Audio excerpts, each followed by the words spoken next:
بسم اللہ الرحمن الرحیم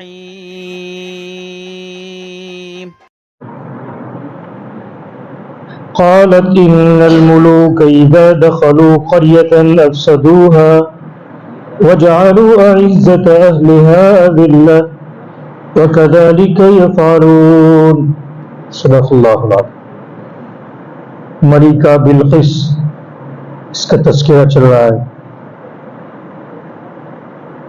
اس نے ایک قانون بیان کیا کہ جب بھی بادشاہ دوسرے بادشاہ کے ملک میں داخل ہوتا ہے تو سب سے پہلا کام یہ کرتا ہے کہ جو معزز اور باعزت خاندان گھرانے لوگ جو ہوتے ہیں ان کو سب سے پہلے ذلیل کرتے ہیں، اور اس کی رعایا جو ہوتی ہے ان کے دلوں میں یہ بٹھایا جاتا ہے کہ یہ اب تمہارا کچھ نہیں کر سکتے، تمہاری کوئی مدد نہیں کر سکتے. ایسا رعایا کے دلوں میں بٹھایا جاتا ہے. وَكَذَلِكَ يَفْعَلُونَ. یہ آئیں گے تو بھی ایسا ہی کریں گے.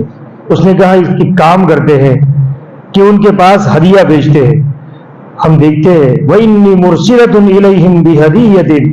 میں ان کے پاس ہدیہ لے کر بھیجنے والی ہوں. فَنَاظِرَةٌ بِمَا يَرْجِعُ الْمُرْسَلُونَ. بس دیکھے کہ جو ایلچی بھیجے گئے ہیں وہ کیا چیز لے کر، کیا پیغام لے کر واپس لوٹتے ہیں. فَلَمَّا جَاءَ سُلَيْمَانَ قَالَ أَتُمِدُّونَنِي بِمَالٍ. بہت زیادہ سامان، سونا چاندی، باندی، غلام، گھوڑے، پتہ نہیں کیا کیا چیزیں انہوں نے سلیمان علیہ السلام کو دی تھی. انہوں نے ایک عجیب و غریب چیز دی تھی. ایک ڈبیا دی تھی، اس کے اندر ہیرا تھا، جواہرات. اس کا سوراخ نہیں تھا، آدھا سوراخ تھا اس کا. تو اس نے کہا اگر تم اس جنات اور انسان میں سے کسی کا بھی مدد لیے بغیر اس کے اندر سے دھاگا پورو کر دکھاؤ. ایک یہ چیز تھی. سلیمان علیہ السلام نے پوچھا بھائی کیا کرنے گئے اس کا؟ تو ایک کیڑا تھا جو درختوں کے اندر سوراخ کرتا ہے. اس کو اس کے منہ میں داغا، اس لیے کہ اللہ تعالیٰ نے حشرات الارض پر بھی قوت دی تھی، تو اس کو داغا دیا اور اس کنارے سے اس کنارے اس کو داخل کروایا. اسی طرح غلام دیے تھے، باندی اور غلام، لیکن ایسے دیے تھے کہ کوئی آدمی پہچان نہیں سکتا ہے چہرے سے کہ یہ مرد ہے یا عورت. ایسا سلیمان علیہ السلام کو کہا اس کو تم پہچان کے دکھاؤ. سب کو وضو کروایا، وضو کرو سب. تو وضو کرنے کا طریقہ جو ہوتا ہے مرد کا الگ ہوتا ہے اور عورت کا الگ ہوتا ہے. عورت اپنے پانی کو ہاتھ میں، اس زمانے کی نہیں اس زمانے کی بات، باندیوں کو تعلیم دی جاتی تھی، باندیوں کو تعلیم سکھایا جاتا تھا. اور جو غلام ہوتے تھے ان کو بھی تعلیم، جس طرح ہمارے یہاں اس زمانے میں کتوں کو سکھایا جاتا ہے، تو اس زمانے میں سکھایا جاتا تھا. کسی یہاں نواب کے یہاں، بادشاہ کے یہاں تمہیں جانا ہے، خدمت کرنی ہے، کیسے کرنا ہے آج بھی سکھایا جاتا ہے عورتوں کو. کہ تو ایکٹرس ہوتی ہے ان کو بھی سکھایا جاتا ہے کوئی چیز زمین پر گر جائے کیسے لینی ہے، اس کو بھی سکھائے. میں نے جب پڑھا اس کو تو میرا تو بڑا تعجب ہے. گری ہوئی چیز آدمی سیدھا ٹیڑھا ہو کر نہ لے، بلکہ ایک پیر کھڑا کرے اور ایک پیر کو زمین کے ساتھ ٹیکے اور دوسرا گھٹن کو کھڑا کرے اور پھر یہ چیز لے کر کھڑا ہو. ایسا سکھایا جاتا ہے بہرحال. تو اس زمانے میں غلاموں کو اور باندیوں کو سکھایا جاتا تھا ہاتھ پیر کس طرح دھونے، یہ بھی سکھایا جاتا. تو انہوں نے جو سلیمان علیہ السلام نے کہا کہ وضو کرو، تو جو باندیاں تھی وہ تو تعلیم جو انسان پر غالب آ جاتی ہے، تو وہ جاننا چاہتے تھے کہ اس میں سے مرد کون ہے عورت کون ہے. اس لیے کہ کپڑے جو پہنائے تھے وہ باندیوں کو مردوں کے اور غلاموں کو جو مرد ہوتے تھے ان کو لڑکیوں کے کپڑے پہنائے تھے. تو پانی دونوں ہاتھ کا، جو مرد ہوتے تھے وہ سیدھا چہرے پر پانی ڈالتے تھے، اور عورتیں جو باندھی تھی دونوں ہاتھ میں پانی کو اچھال کر پھر ڈالتی تھی. تو سلیمان علیہ السلام نے کہا یہ مرد ہے یہ عورت ہے. بہرحال سلیمان علیہ السلام کے پاس جب مال لے کر پہنچے تو قاصد پہنچے. تو سلیمان علیہ السلام ظاہر بات ہے کسی بھی ملک میں بادشاہ جب دوسرے ملک کا بادشاہ ہوتا ہے, ہمارے یہاں بھی آتا ہے, پریڈ کرائی جاتی ہے, فوج دکھائی جاتی ہے اور حکومت کی طاقت دکھائی جاتی ہے. تو سلیمان علیہ السلام نے جناتوں اور انسانوں کو حکم دیا کہ زمین پر قالین نہیں سونا چاندی کی اینٹیں بچھاؤ لمبی لائن سے, تاکہ اس پر سے وہ چل کر آئے. تو سونا لے کے آئے تو اس کی عظمت ان کے دل میں کم ہو جائے جو لے کر آئے ہیں اس کی, کہ یہاں تو سونا اتنا سارا ہے کہ زمین پر بچھایا گیا ہے, زمین پر بچھایا گیا. تو سب بچھا دیا. اور جنات نے یہ کیا کہ ان کے پاس کتنا سونا اور کتنی اینٹیں ہیں وہ معلوم کر لیا. 500 سے زائد تھی. تو اتنی اینٹوں کی جگہ خالی رکھی تاکہ شرمندگی کا احساس ہو. دور تک بچھائی گئی تو اخیر کے حصے میں وہ جگہ خالی رکھی اس طریقے سے درمیان میں, اور جتنی تھی اتنی ہی باقی جگہ خالی رکھی تاکہ ان کو یہ ہو کہ تم جو اینٹیں پیش کر رہے ہو یہ اتنی ہماری جگہ خالی ہے, اس میں سے چورا کے لائے ہو, اس میں سے اٹھا کے لائے. سلیمان علیہ السلام جب یہ دیکھا انہوں نے ساری شوکت اور دبدبا سلیمان علیہ السلام کا تخت, تو سب یہ تو گھبرا گئے. سلیمان علیہ السلام نے خوش خندہ پیشانی سے ان سے ملاقات کی اور کہا کہ کیا لے کے آئے؟ مال. قال اتمدوننی بمال, کیا تم مال کے ذریعے سے میری مدد کرنا چاہتے ہو اور یہ چاہتے ہو کہ میں تم سے تمہاری حالت پر چھوڑے رکھوں تمہیں؟ فما آتانی اللہ خیر مما آتاکم, اللہ نے جو مجھے دیا ہے وہ تمہارے لائے ہوئے سے بہتر ہے, لہذا تم کیا کرو, یہ ہدیے میں سے ایک چیز بھی میں نہیں لوں گا, سب چلے جاؤ واپس. بل انتم بہدیتکم تفرحون, یہ ہدیہ نہیں ہے, یہ ایک طرح کی رشوت ہے, یہ ایک طرح کی رشوت ہے. ہدیہ کس کو دے گی؟ ایک سوال ہے. ہدیہ سامنے والے کے دل کو خوش کرنے کے لیے دینا, اس کا نام ہے ہدیہ. اور اس سے کوئی غرض مطلوب ہو, کوئی چاہت ہو کہ میرا یہ کام کر دے گا اس لیے دیتا, تو یہ رشوت ہے. تو سلیمان علیہ السلام نے اس کو نہیں لیا. تو ہدیے میں آدمی کو فرق کہا, صدقے اور ہدیے میں فرق ہے. صدقے میں آدمی کیا سمجھتا ہے؟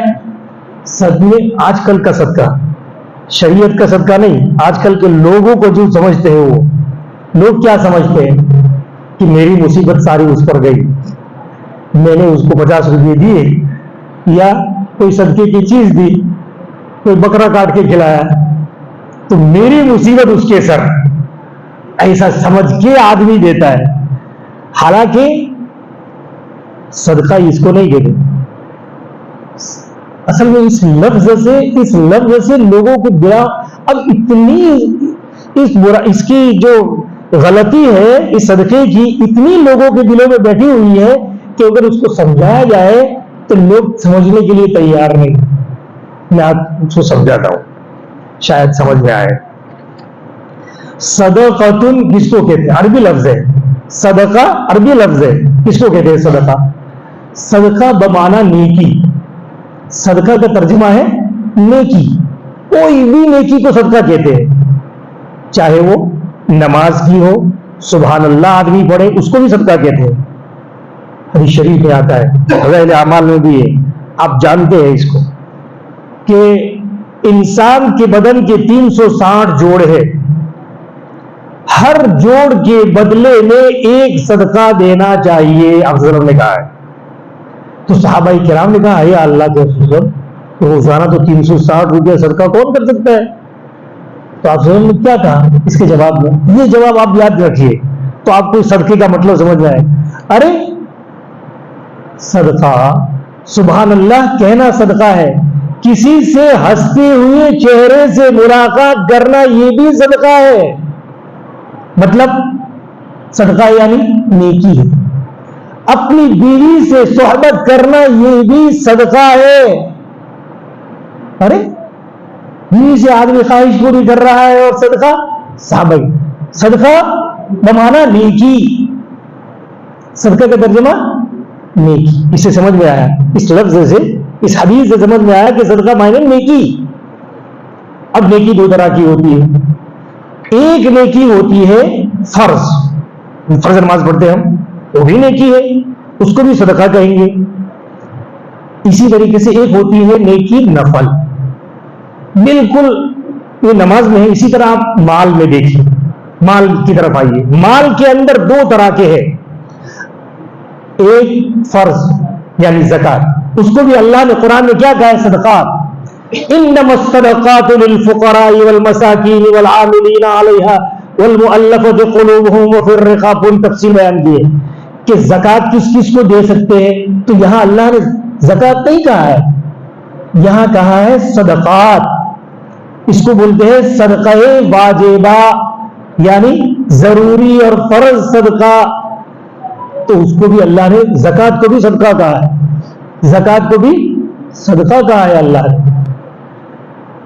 لہذا دوسرا صدقہ ہوتا ہے, ایک صدقہ ہوتا ہے صدقہ فطر. رمضان کے بعد جو دیتے ہیں نا وہ صدقہ فطر, وہ بھی واجب ہے. اس کو بھی کیا کہتے ہیں؟ صدقہ فطر, یعنی فطر کا صدقہ. اب اس کا دوسرا ترجمہ کیجئے صدقے کا اصل لفظ کا, کہ بھائی عید کی خوشی کی نیکی. عید کی خوشی کے اندر بھی کچھ نیکی کرو. اللہ نے تمہیں خوشی دی ہے, اس کی نیکی کرو, اس خوشی کو بانٹو. یہ اب یہاں کسی کو کہا کہ بھائی پیسہ, بہت سے لوگوں کو میں نے دیکھا زکات لیتے ہیں صدقہ نہیں لیتے, زکات لیتے ہیں اور ایک کہ یہ صدقہ ہے, تو کہ صدقہ نہیں لیتے ہم, زکات لیتے ہیں. ارے یار صدقہ تو اعلیٰ چیز ہے, اور تم ادنا چیز زکات جو فرائض میں سے ہے وہ لیتے ہو. تو جو وہ لیتا ہے تو صدقہ تو اور لینا چاہیے, وہ تو اچھی چیز ہے اس کے مقابلے میں. تو لیکن لوگ کیا سمجھتے ہیں صدقے سے یہی بات کہ اس کی مصیبت میرے سر آئے گی, اس کی مصیبت وہ صدقے کے نام سے کرتا ہے, اس لیے سمجھتا ہے کہ اس کی مصیبت, لہٰذا میں صدقہ نہیں لوں گا, اس کی مصیبت میرے سر کیوں لوں یوں. ارے بھائی ایسا نہیں ہے. پریشانی یہاں سے آئی ہے. اب آپ دیکھیے, سمجھانے کے لیے میں آپ کو کہتا ہوں, نماز کتنی طرح کی؟ دو طرح کی, ایک ضروری اور ایک نفل. ایک ضروری اور ایک نفل. ضروری میں بہت ساری آئے گی, فرض بھی آئے گی, واجب بھی آئے گا, سنت بھی آئے گا, یہ ضروری ہے. اور دوسرا نفل, بس دو اس کی ڈپارٹمنٹ ہے, تیسرا اس میں نہیں آئے گا. بالکل اسی طریقے سے مال میں ہے, مال میں دو ہی تقسیم ہے بس, فرض اور نفل. فرض اور نفل, تیسرا تو ہے نہیں بیچ میں. فرض کا معنی ضروری, فرض کا ترجمہ ضروری, واجب کا ترجمہ ضروری. فرض اور واجب میں کوئی فرق نہیں ہے خاص. تو زکات یہ فرض ہے, اس کو بھی اللہ نے کیا کہا ہے؟ صدقہ. واجب یہ بھی صدقہ فطر ہے, واجب. تو یہ ضروری ہو گیا. یہ تو تمہیں دینا ہی دینا ہے, نہیں دو گے تو پوچھو گی. اس کے علاوہ جو بھی مال تم کسی کو دو وہ نفل ہے, وہ نفل ہے. کوئی آدمی کہیں جا رہا ہے سفر کر کے, اب جگہ چلو بھائی اللہ تعالیٰ خیر کا معاملہ فرمائے, تو یہ صدقہ دے کر جا رہا ہے ایسا مت سمجھو. یہ کیا کر کے جا رہا ہے؟ یہ نیکی کر کے جا رہا ہے. نیکی کہتے ہیں نا, ایکسیڈنٹ ہوتے ہوتے بس جب کو نیکی آڑی آ گئی, نیکی آڑی آ گئی, تو وہ صدقہ آڑا آیا نہیں ہے, صدقہ نہیں آڑا آتا ہے, وہ نیکی آڑی آتی ہے. لہذا اس کو تم سمجھو ہی مت صدقہ. اسی لیے لوگ کیا کرتے ہیں, میں نے جمعہ کو میں نے کہا کہ وہ مسجد میں صدقہ دے سکتے ہیں. تو کسی نے صدقہ کیسے دے سکتے ہیں بھائی؟ میں نے کہا ہاں صدقہ کو تم صدقہ کیوں سمجھتے ہو؟ وہ تو اپنی مصیبت کو ٹالنے کی چیز کیوں سمجھتے ہو؟ صدقہ بمانا اللہ کے نام پر دی ہوئی چیز. صدقہ کے نفل ہے. نفل کس کو دے سکتے ہیں؟ نفل اس کو دے سکتے ہیں جس کو شریعت نے اللہ تعالیٰ نے یا نبی نے تم پر فرض نہیں کیا ہے, اس کو کہتے ہیں نفل. تمہاری بیوی, بچے, تمہارے والدین, ان کو خرچ دینا تمہارے ذمے ضروری ہے. ان کو خرچ دینا تمہارے ذمے, ان کو تو صدقہ نہیں دے سکتے تم. اس کے علاوہ تمہارے بھائی کو دینا ضروری, اس کا خرچہ تمہارے ذمے نہیں ہے. تمہاری بہن کا خرچہ تمہارے ذمے نہیں ہے. مسجد کا جو لوازم ہے تمہارے ذمے فرض نبی نے نہیں کیا ہے, اللہ نے نہیں کیا ہے. لہذا نفل ہر اس جگہ دے سکتے ہیں جو شریعت نے تمہارے اوپر ضروری نہیں قرار دیا ہے, ایسی ہر جگہ دے سکتے ہیں صدقہ. ہاں اتنا ہے جتنا سامنے والا وہ سب کو دے سکتے ہیں. مدرسے کے مول صاحب کو بھی دے سکتے ہیں, محسن صاحب کو بھی دے سکتے ہیں, مالدار کو بھی دے سکتے ہیں, اپنی بہن بھائی سب کو دے سکتے ہیں. بھائی سب کہنے کی ضرورت نہیں, صدقہ وہ ہدیہ ہی ہے. وہ ہمارے دماغ کی بات ہے کہ ہم سمجھتے ہیں, اللہ تعالیٰ ایسا نہیں سمجھتا ہے. وہ تو نفل ہے. کاروبار میں آدمی نے متعین کیا ہے کہ بھائی اتنا پیسہ میں اللہ کے راستے میں نکالوں گا, تو اس کو نام مت دو صدقہ, وہ اللہ کے نام کا ہے. یوں کہو فی سبیل اللہ, اللہ کے راستے میں ہے یہ. لہذا وہ نام کے آنے سے, نام پڑ جانے سے, نام جب پڑ جاتا ہے تو پھر وہ بدنامی ہو جاتی ہے اس کی. تو اس لیے یہ مصیبت, غلط نام یہ انسان کو غلط دماغ کی طرف چل دیتا ہے. اس لیے اس کو یہ مت کہو کہ یہ صدقہ ہے, اللہ کے نام پر نکالی ہوئی چیز ہے یہ. اب اللہ کے نام پر نکالی ہوئی ہے, کسی کو بھی دو, مسجد کو بھی دو, کوئی بات نہیں. اسی لیے لوگ پریشان ہیں کہ بھائی صدقہ بھائیوں کو دوسرے آدمی کو دیتا ہے, جا کے اپنے بھائی پڑوس میں پڑا ہے, اس کو صدقہ نہ دے رہے, کیا سمجھتا ہے کہ اس کو صدقہ. میں آپ کو ایک قصہ حدیث شریف کا, آپ صلی اللہ علیہ وسلم کا عمل سنا کے میں آپ کو, لن تنالوا البر حتى تنفقوا مما تحبون, تم نیکی نہیں پا سکتے جب تک کہ اپنی پسندیدہ چیز تم اللہ کے راستے میں نہ دو. گویا کہ ہماری بھاشا میں صدقہ نہ کرو. زید بن حارثہ رضی اللہ عنہ, آپ صلی اللہ علیہ وسلم کے منہ بولے بیٹے تھے. انہوں نے, ان کا ایک گھوڑا تھا بہترین اور ان کو بڑا پسند تھا. تو انہوں نے آپ صلی اللہ علیہ وسلم کے پاس آ کر کہا, یہ اللہ کے رسول صلی اللہ علیہ وسلم, اس آیت پر عمل کرنے کے لیے مجھے سب سے زیادہ یہ گھوڑا پسند ہے, میں اس کو اللہ کے راستے میں صدقہ کرتا ہوں. آپ صلی اللہ علیہ وسلم نے کیا کیا؟ ان کے بیٹے حضرت اسامہ ابن زید, اسامہ کو دے دیے. حضرت کیا ہے؟ صدقہ ہے, صدقہ دیا ہے, لیکن دیا کس کو؟ حضرت اسامہ ابن زید کے. ان کے ایسا چہرے پر شکن پڑا. حضرت زید ابن حارثہ کہ یار یہ کیا ہو گیا. ان کے ساتھ رہتے تھے حضرت اسامہ ابن زید, حضرت زید ابن حارثہ کے ساتھ رہتے تھے, باپ بیٹے تھے. وہ شادی نہیں ہوئی تھی ابھی, لیکن تھے بالغ. تو اٹھا کے حضرت اسامہ کو دے دیا. آپ نے ناگواری کے آثار دیکھے حضرت زید ابن حارثہ کے چہرے پر. کیا ہوا یار, یہ تو کوئی بات ہوئی, گھر کے اندر ہی رہا میرا گھوڑا, میرے بجائے میرے بیٹے کا ہو گیا, یہ تو میرا صدقہ قبول ہوا یا نہیں ہوا؟ تو آپ صلی اللہ علیہ وسلم نے فرمایا, تم نے کس کو دیا؟ میں نے اللہ کو دیا. بس بات ختم. ہم کسی کو بھی دے, تمہارے بیٹے کو دے کہ تمہارے بھائی کو دے. بیٹا 15 سال تک تمہارے ماتحت ہے, 15 سال کے بعد جو تم اس پر خرچ کرو گے وہ بھی صدقہ ہے. ضروری نہیں ہے تمہارے اوپر اب 15 سال کے بعد اللہ کی طرف سے. اب جو تم بہت سی مرتبہ میں نے یہ دیکھا ہے, اس لیے کہتا ہوں, لوگوں کو وہ بہت دیتا ہے لیکن اپنے گھر میں تنگی کرتا ہے. اپنے گھر میں اپنے بچوں کو بیوی کو گن گن کے اور چوس چوس کے دیتا ہے. کتنی پریشانی اور جھگڑا کرے تب جا کر وہ پیسہ اس کو ملتا ہے, بیٹا یا بیوی. حالانکہ حدیث شریف میں آتا ہے قیامت کے دن انسان کا سب سے پہلے جو اس کا صدقہ ترازو میں ڈالا جائے گا وہ ہوگا جو اپنے بیوی بچوں پر خرچ کیا. اپنی بیوی بچوں پر جو خرچ کیا ہے نا, سب سے پہلے وہ اس کے ترازو میں تولا جائے گا. اس لیے وہ اس کو بھی اچھی طریقے سے دو. بالغ بیٹا ہے اس کو بھی دو. اگر ہماری داماد کو آدمی دیتا ہے وہ بھی صدقہ ہے. ہماری بیٹی ہماری اللہ تعالیٰ دوسرے گھر میں چلی گئی تو اب اس کا خرچہ ہمارے ذمہ نہیں ہے. ہماری بیٹی کا خرچہ ہمارے ذمہ نہیں ہے, اس کے شوہر کے ذمہ ہے. اب یہ صدقہ اس کو بھی دے سکتے ہیں ہم, اس لیے ہمارے ذمہ نہیں ہے, اللہ نے ہم کو نہیں اس کا ذمہ دار بنایا ہے. بہرحال تو اس پر اتنا کنفیوژن ہے, ابھی بھی شاید بہت سے لوگوں کو سمجھ میں نہیں آیا ہوگا. اس لیے یہ لفظ کی برائی ہے. لفظ ایسا سمجھ لیا ہے کہ اس کو صدقہ یعنی مصیبت ایک دوسرے سے ایک سر سے دوسرے سر ڈالنا, مصیبت نہیں.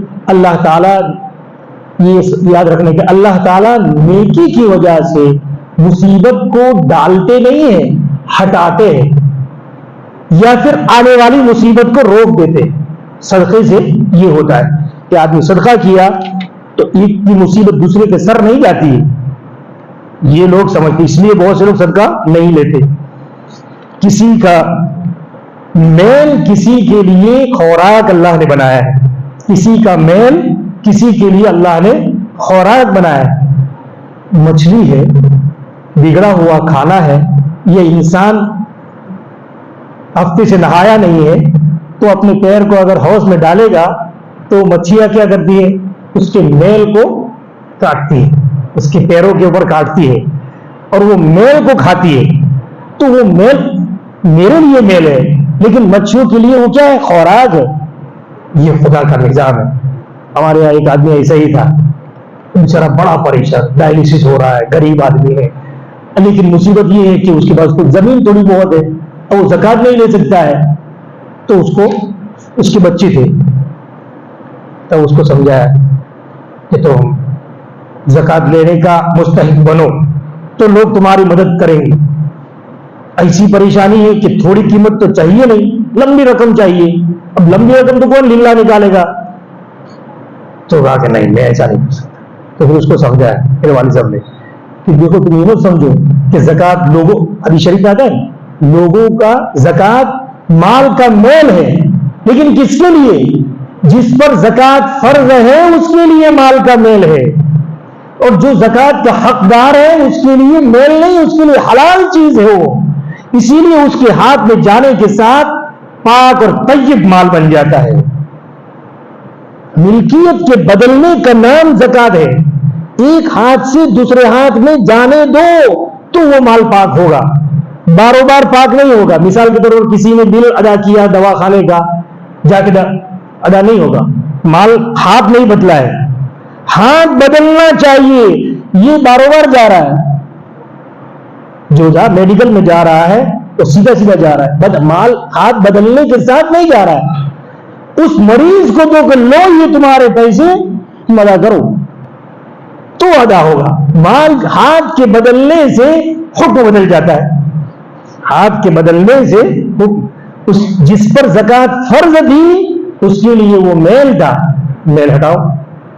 اب جس کی ذمہ زکات فرض نہیں ہے, زکات لے سکتا ہے وہ آدمی, تو اس کے لیے وہ حلال طیب پاکیزہ, جس طرح اس آدمی کا مال ہے پاکیزہ, اس کے لیے بھی وہ پاکیزہ مال اس کو خرچ کر سکتے. اس لیے بہت سے لوگ اس لفظ کی وجہ سے کہ مال کا میل ہے جو زکات لیتے ہیں اس کو بری نگاہ سے دیکھتے ہیں. اسی لیے میں نے جمعہ کو کہا تھا کہ اس کو بری نگاہ سے مت دیکھو. ہمارے مال کو اللہ کے یہاں قبول کرواتا ہے وہ, اور اس کے لینے سے ہمارے مال کے اندر اللہ تعالیٰ ہمارے مال کی حفاظت کرتا ہے. اس کے لینے سے اگر نہ لیتا تو ہمارا مال کا ہوتا. بہرحال تو یہ مال کے بارے میں آدمی کو ہدیہ اور اس پر بات چلے کہ ہاں آپ لفظ کیوں بولتے ہو صدقہ ہے, ہدیہ ہے, اس کو بولو ہدیہ. خوشی سے ہم دے رہے تمہیں، وہ اللہ کے مال میں سے ہی دینا ہے۔ بہرحال تو سلیمان علیہ السلام نے اس کو کہا کہ تم جاؤ، ہمیں تمہارے مال کی کوئی ضرورت نہیں ہے، اور سخت چیلنج دیا، ارجع الیہم، دوڑ جاؤ تم تمہاری طرف، ان لوگوں کی طرف جہاں سے آئے ہو، فَلَنَأْتِيَنَّهُمْ بِجُنُودٍ لَا قِبَلَ لَهُمْ بِهَا، ایسا لشکر لے کر آئیں گے کہ جس کا مقابلہ تمہارے بس میں نہیں ہوگا، وَلَنُخْرِجَنَّهُمْ مِنْهَا أَذِلَّةً، اور ہم تم کو اس میں سے ذلیل کر کے نکالیں گے، وَهُمْ ظَاخِرُونَ، اور وہ بہت نیچے اور ہلکے لوگ بنا دیے جائیں گے۔ اچھا ایسا کر کے گئے تو وہ بلقیس گھبرا گئی، اور وہاں کے لوگ بھی کہ خواہ مصیبت سر لینا، اس سے بہتر ہے کہ فرما بردار بن جائے۔ چلو، تو بلقیس اپنے لشکر کے ساتھ سلیمان علیہ السلام کے پاس وفاداری اور اطاعت کرتے ہوئے آئی۔ جناتوں نے بتا دیا کہ آ رہی ہے۔ سلیمان علیہ السلام ایک مرتبہ نماز پڑھ کر فجر کی اپنے تخت پر بیٹھے، کہیں دور سے دھول اڑنے کی اور مٹی اڑنے کی، بہت زیادہ مٹی اڑ رہی، پوچھا کیا ہوا، یہ کیا ہے؟ تو کہا کہ یہ بلقیس آ رہی ہے۔ اچھا، کیونکہ لمبا سفر تھا، 1 مہینے کی مسافت تھی، سلیمان علیہ السلام بھول گئے ہوں گے۔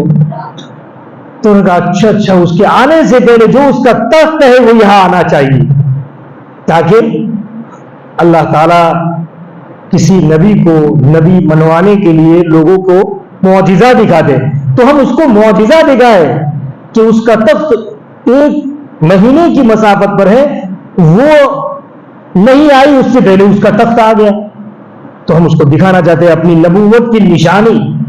ہر ایک معجزہ نبی دکھاتا ہے، تو میں بھی اس کو معجزہ دکھاؤں تاکہ وہ ہدایت پر اور ایمان پر آ جائے۔ اس لیے قال یا ایھا الملأ ایکم یأتینی بعرشها، اے میرے سرداروں، کون اس کے عرش کو اٹھا کر لے آئے گا اس سے پہلے کہ وہ میرے پاس مسلمان بن کر آئے، وہ فرما بردار بن کر آئے۔ ایک تو یہ کہ طاقت کے زور سے مان رہی ہے، اور ایک معجزے کی وجہ سے وہ جو دل سے مانے، یہ میں چاہتا ہوں۔ سلیمان علیہ السلام نے، تو ایک جنات نے کہا کہ آپ صبح میں بیٹھے ہیں، دوپہر تک بیٹھیں گے، یہاں مجلس لگے گی، تو دوپہر کے کھانے کے وقت جب آپ اٹھیں گے اس سے پہلے میں اٹھا کے لے آؤں گا اس کو۔ سلیمان علیہ السلام کہا کہ نہیں، اس سے بھی جلدی، اس سے بھی زیادہ تیز۔ تو ایک بہت برا جنات تھا، اس کا نام تھا آصف، تو اس نے کہا میں لاتا ہوں، کتنی دیر میں؟ آپ آنکھیں بند کرو اور کھولو، اتنی دیر میں تو آ جائے گا۔ یہ کیا ہے؟ معجزہ ہے، سلیمان علیہ السلام کا معجزہ ہے۔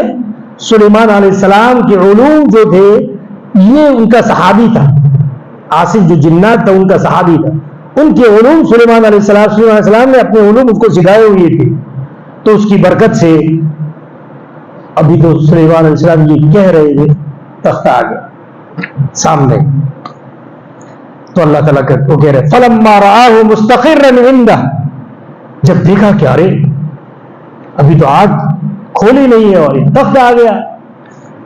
یہ بہت سے لوگ جنات نہیں لایا، معجزہ، نبی کا معجزہ ہے۔ جس طرح پرندوں کی بولی سکھائی، اللہ تعالیٰ نے داؤد علیہ السلام کے ہاتھ میں لوہے کو موم بنایا، جناتوں کو مسخر کیا، یہ بھی ایک معجزہ ہے سلیمان علیہ السلام کا۔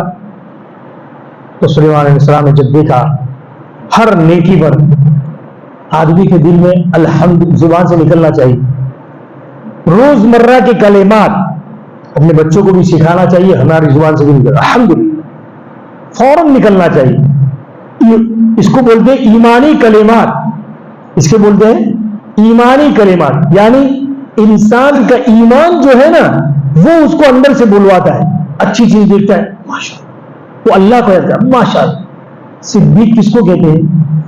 کسی پھول کو دیکھتا ہے، پھول کوئی بھی چیز اللہ کی چیز بنائی ہوئی، پھول کو دیکھتا ہے، اس پھول کے دیکھنے سے پہلے اس کا دماغ اللہ کی طرف جائے، اس کو کہتے ہیں صدیق، اس کو کہتے ہیں پھول دیکھا تو دیکھنے کے ساتھ اس کا دماغ یہ جائے کہ اللہ نے کیا خوبصورت بنایا، وہ کہے اس کی زبان سے اگر ایسا کہتا ہے تو اس کے اندر صدیقیت کی صفت موجود ہے.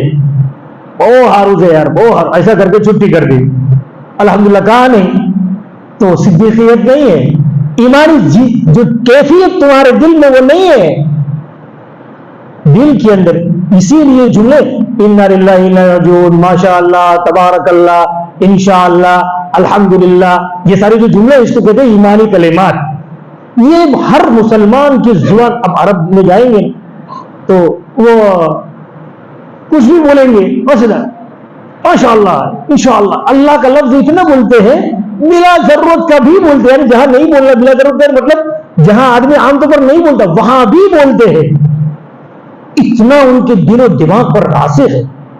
اللہ ذرا کچھ بولتے کچھ غلط ہوتا ہے فوراً وہ اللہ کا لفظ بولتے ہیں، درود شریف پڑھ. وہ اتنا دلوں میں گھر کر کے. ہمارے یہاں نہیں ہے ایسا ماحول. یہ ماحول بنانا چاہیے. دیکھیے سلیمان علیہ السلام فوراً کیا ھذا من فضل ربی. اب سلیمان علیہ السلام کا یہ لفظ تو لے لیا سب نے، ھذا من فضل. وقت ہو گیا انشاءاللہ بعد میں. آخر دعوانا الحمدللہ رب العالمین.